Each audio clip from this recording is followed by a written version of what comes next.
we've seen the recent decision on same-sex marriage. We've had a long debate in this country about a number of other social issues, certainly. For those particularly, maybe in this audience too, for gay and lesbians in the United States who look at you and your policy position and what you stand for on this issue and feel that you're not only wrong on the issue but utterly intolerant, what do you say to them about your position and your grounding here in this? So what is tolerance?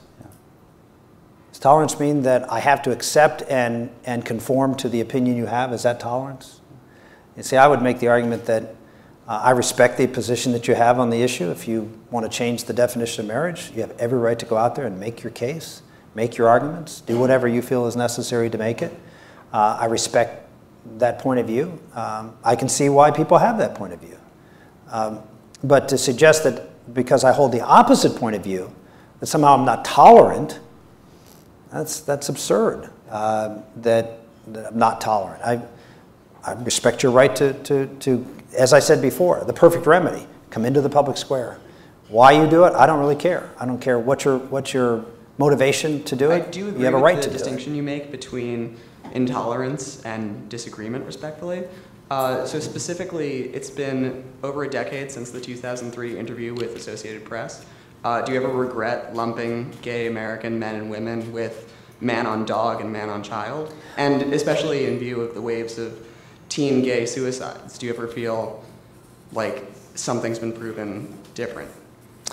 I would say a couple of things on that. First off, I regret saying things the way I said them.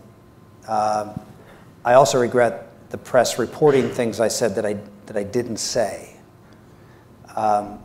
The famous quote that I gets quoted all the time, and I'm paraphrasing, of course, was that when the court establishes the right to consensual sexual activity, then you have the right to, and I listed a whole bunch of other sexual activities like incest and etc. What the reporter wrote was, when the court establishes the right to, and she put it in parentheses, gay sexual activity, which I didn't say, nor did I mean.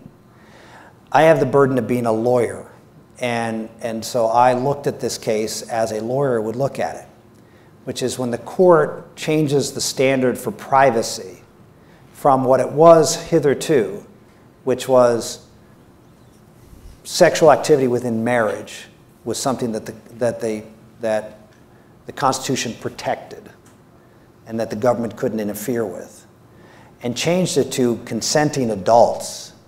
Then you open up Pandora's box, because then if it's consenting adults, then the two adults can consent to anything, right? Not just gay activity, but any kind of activity.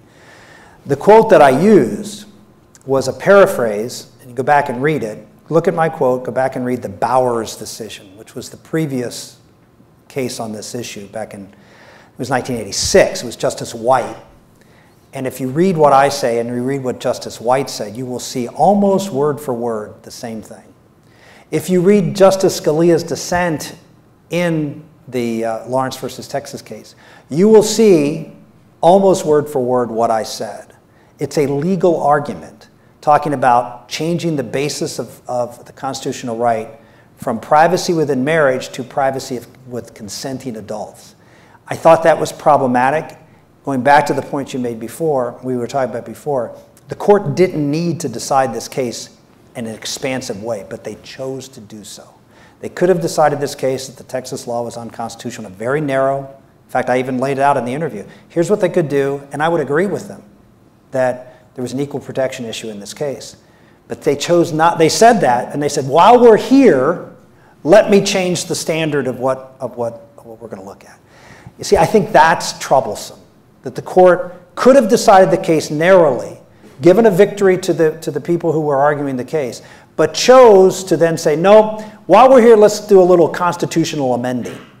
And I think that goes back to where we are again. And now we're embroiled in a very contentious issue, one that clearly is moving in the direction I suspect that you favor, but I think will be a contentious issue for a long time because of it.